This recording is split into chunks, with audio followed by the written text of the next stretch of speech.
Ketika bayi kecil itu untuk pertama kalinya mengucapkan Ibu Aisyah sambil menunjuk ke arahku dengan jari mungilnya yang gemuk di depan seluruh keluarga besar di ruang tamu rumah mewah Menteng, Jakarta, ruangan itu langsung hening bagai kuburan.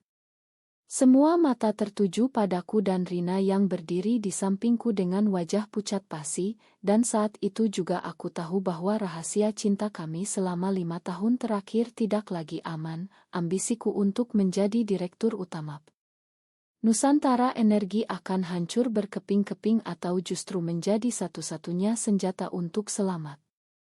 Lita, putri kecil kami yang baru berusia 3 bulan, tertawa polos seolah tidak menyadari badai yang baru saja ia picu.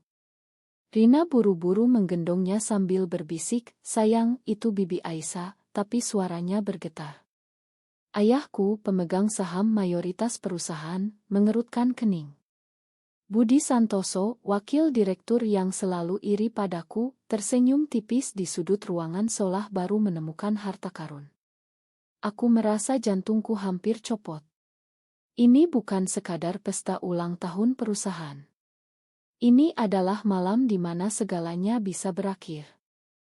Aku adalah Aisyah Pratiwi, 32 tahun, putri tunggal keluarga Pratiwi yang mengendalikan raksasa energi di Indonesia. Dari kecil aku diajari bahwa karier adalah segalanya, pernikahan dan keturunan adalah kewajiban, dan penyimpangan apapun berarti kehancuran. Rina, sahabat terbaikku di depan umum, adalah kepala divisi hukum yang naik dari nol. Kami bertemu di Universitas Indonesia tahun 2018 saat mengerjakan proyek skripsi tentang strategi merger di era digital. Malam itu, setelah presentasi sukses, kami duduk di kai kecil Depok. Hujan deras mengguyur jalanan, dan tanpa rencana, tanganku menyentuh tangannya di bawah meja. "Aku tidak pernah merasa utuh seperti ini," kataku pelan. Rina menatapku dengan mata hitamnya yang dalam, "Aku juga, Aisyah. Tapi kita tahu risikonya. Kami memilih jalan rahasia. Di Indonesia, cinta sesama jenis bukan hanya tabu, melainkan bom waktu. Keluargaku konservatif, perusahaan kami penuh orang-orang yang siap menjatuhkan siapa saja demi kursi. Jadi kami menjadi sahabat terbaik. Di kantor kami berpelukan seperti saudara, di luar kami bertemu di apartemen kecil Rina di Sudirman yang tersembunyi. Malam-malam kami habiskan bicara mimpi, tertawa, dan saling berjanji bahwa suatu hari kami akan bebas. Tapi ambisiku tumbuh lebih cepat. Aku ingin memimpin Nusantara Energi, membawa perusahaan ke pasar internasional, tapi Dewan Direksi selalu bilang, pemimpin harus punya citra keluarga yang kuat. Ayahku mengulang itu setiap Idul Fitri. 2 tahun lalu, Rina mengusulkan ide yang gila tapi logis. "Aku yang hamil saja, Aisyah.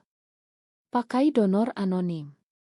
Publik akan melihatku sebagai ibu tunggal yang kuat dan mandiri. Kau bisa jadi bibi yang mendukung. Itu akan membersihkan citramu di mata dewan." Aku ragu berbulan-bulan. Tapi Rina benar.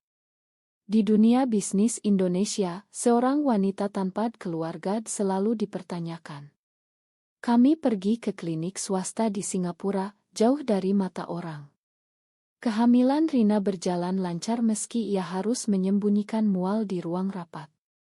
Aku mendampinginya diam-diam, memijat kakinya malam hari, membelikan makanan kesukaannya.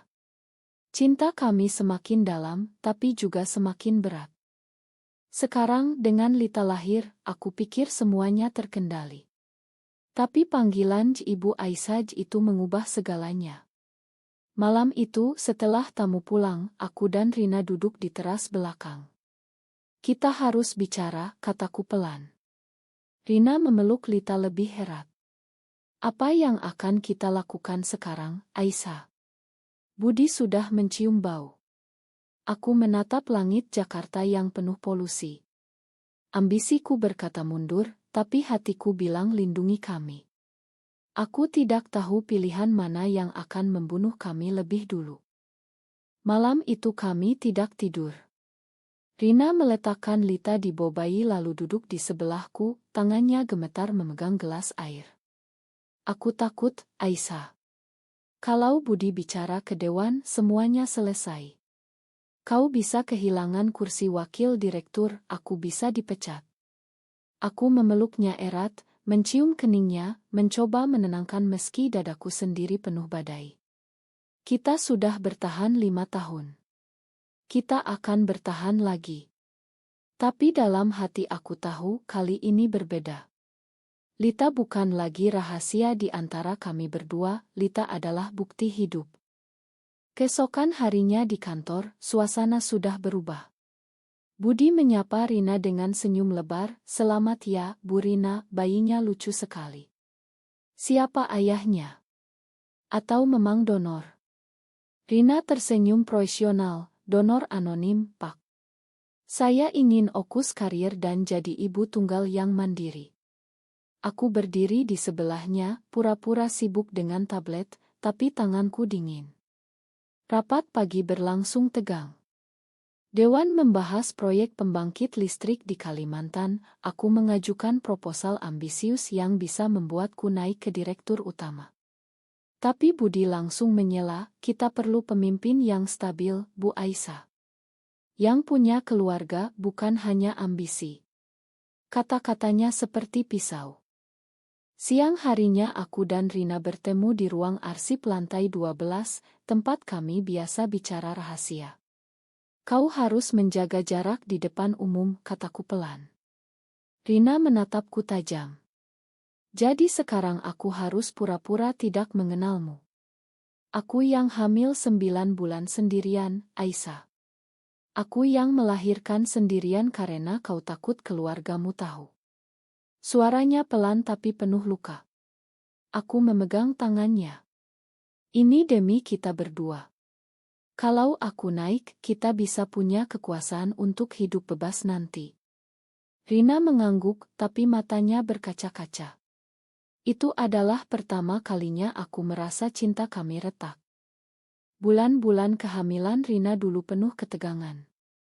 Aku sering dinas ke Surabaya, meninggalkannya sendirian.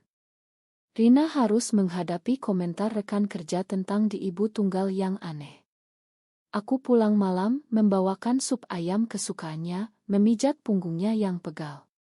Kami tertawa pelan di balkon apartemen, membayangkan Lita besar nanti memanggil kami berdua di ibu. Tapi sekarang, mimpi itu terasa rapuh. Di akhir minggu, Budi mengundangku minum kopi di Cafe Mewah Senayan. "Aku tahu rahasiamu, Aisyah," katanya pelan sambil menatapku. "Rina bukan hanya sahabat. Oto kalian di Singapura waktu inseminasi aku punya. Tapi aku bisa tutup mulut kalau kau mundur dari kursi direktur." Aku tersenyum dingin, "Kau main kotor, Budi." Dia tertawa. "Dunia bisnis Indonesia memang kotor. Pilih ambisimu atau cintamu." Malam itu aku pulang dengan kepala pusing. Rina menunggu dengan Lita di pangkuan. Aku memeluk mereka berdua, tapi dalam hati aku sudah mulai memikirkan langkah pertama yang dingin, menjauh dari Rina di depan umum. 3 minggu berlalu sejak panggilan Lita itu. Kantor menjadi medan perang diam-diam, aku mulai menghindari Rina di rapat, tidak lagi duduk di sebelahnya, bahkan tidak lagi mengirim pesan pribadi lewat aplikasi perusahaan. Rina mengerti, tapi setiap kali mata kami bertemu di koridor, aku melihat luka yang semakin dalam. "Kau benar-benar menjauh," katanya suatu malam di apartemen. "Ini menyakitkan, Aisyah." Aku memeluknya erat. "Hanya sementara." Budi mengawasi kita seperti elang. Proyek Kalimantan memasuki tahap krusial. Dewan mengadakan voting untuk wakil direktur yang akan memimpin. Aku dan Budi bersaing ketat. Ayahku memanggilku ke rumah menteng. "Kau perlu citra lebih baik, Aisyah. Lihat Rina, dia ibu tunggal tapi tetap profesional. Mungkin kau bisa mendekatinya secara resmi." Aku hampir tersedak. "Dia sahabatku, Pak." Ayahku mengangkat bahu. Sahabat bisa jadi lebih. Keluarga kita butuh keturunan. Aku pulang dengan hati hancur. Rina menunggu dengan Lita yang sudah mulai merangkak. Kami duduk di lantai, bermain dengan anak kami, dan untuk sesaat dunia terasa sempurna. Tapi pagi berikutnya, berita gosip mulai beredar di grup internal. Aisyah dan Rina terlalu dekat, apa ada yang aneh? Rina mulai merasakan tekanan. Di divisi hukum, bawahannya mulai bertanya-tanya kenapa aku sering datang ke ruangannya dulu. Rina harus bekerja 2 kali lipat untuk membuktikan dirinya bukan Aurit Aisyah. Suatu sore ia menangis di bahuku. Aku capek, Aisyah. Aku hamil demi kita, tapi sekarang aku merasa sendirian. Aku mengusap air matanya. Kita akan menang. Aku hampir dapat outing itu. Tapi dalam hati aku tahu harga yang harus dibayar semakin mahal. Budi tidak diam, ia mengirim email anonim ke dewan berisi foto kami berdua di Kai Depok dulu, tangan saling genggam. Email itu sampai ke ayahku. Ayahku memanggilku malam itu. Jelaskan ini. Aku berbohong dengan suara tenang, "Oto lama, Pak. Kami hanya sahabat." Ia percaya setengah-setengah.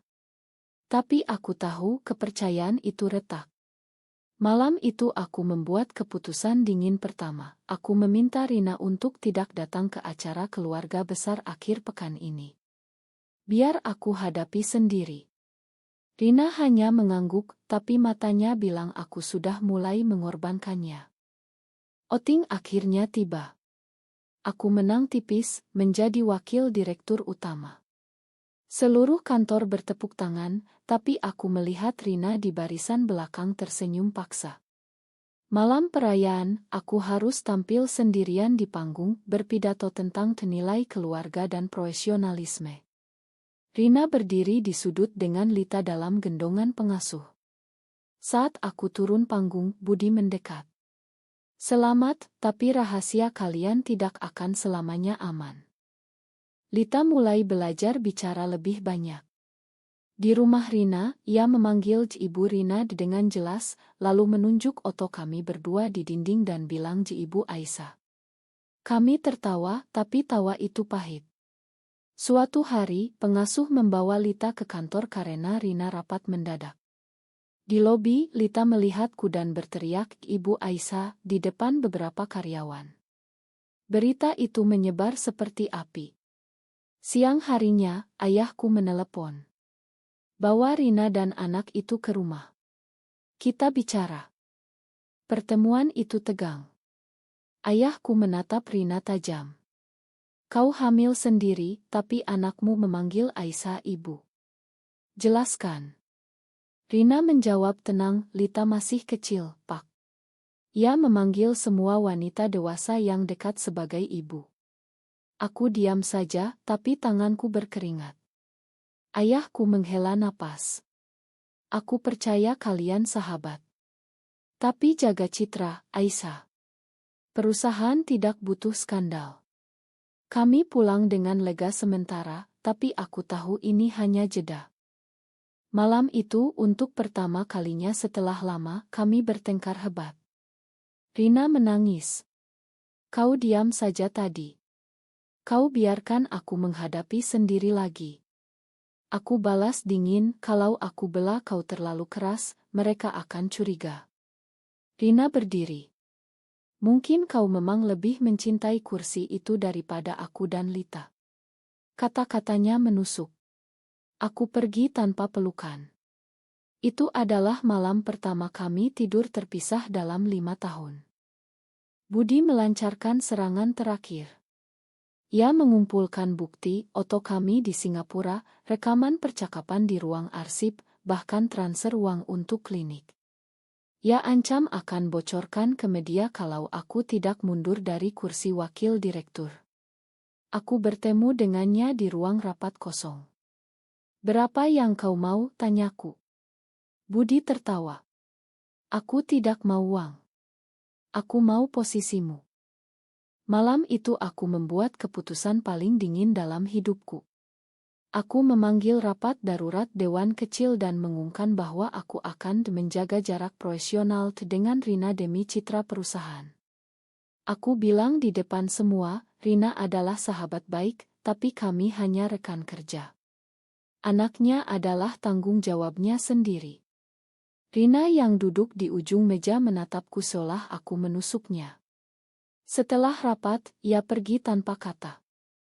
Aku pulang ke apartemen sendirian. Telepon Rina tidak diangkat. Lita sakit malam itu, demam tinggi, dan Rina harus bawa ke rumah sakit sendirian. Aku tahu dari pengasuh, tapi aku tidak datang. Ambisiku menang. Keesokan harinya, Dewan memuji keputusanku. Budi mundur karena alasan pribadi. Aku selamat. Tapi saat aku melihat Otolita di ponsel, hatiku hancur. Aku sudah mengorbankan keluarga kecil kami demi kursi. Rina mengirim pesan singkat, kau sudah pilih. Jangan hubungi aku lagi. Aku menangis di mobil, tapi tidak membalas. 2 bulan kemudian, acara pemilihan direktur utama digelar di Ballroom Hotel Mewah Jakarta. Aku berdiri di panggung, siap menerima jabatan tertinggi. Tapi pintu belakang terbuka, Rina masuk dengan Lita dalam gendongan. Lita melihatku dan berteriak keras, Ibu Aisyah. Ibu Rina. Seluruh ruangan hening. Kamera ponsel langsung merekam. Ayahku berdiri, wajah merah. Budi tersenyum dari barisan belakang. Aku turun panggung, berjalan ke arah mereka. Rina menatapku dengan mata penuh air. Aku tidak bisa lagi bohong, Aisyah. Lita butuh 2 ibu yang jujur. Aku memeluk mereka di depan semua orang. Makan aku, bisikku. Aku pilih kalian. Dewan berbisik-bisik. Ayahku meninggalkan ruangan tanpa kata. Jabatan direktur utama batal. Aku kehilangan segalanya di perusahaan. Tapi saat Lita memeluk leherku dan Rina mencium pipiku pelan, aku merasa untuk pertama kalinya aku menang. Kami pindah ke apartemen baru di pinggiran Jakarta. Aku mulai bisnis kecil konsultasi energi. Rina tetap di perusahaan dengan posisi lebih rendah, tapi kami tidak lagi bersembunyi di depan Lita. Keluargaku belum menerima, masyarakat masih bergosip, tapi kami bertiga utuh.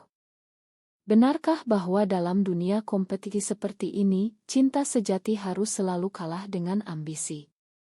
Benar atau salah?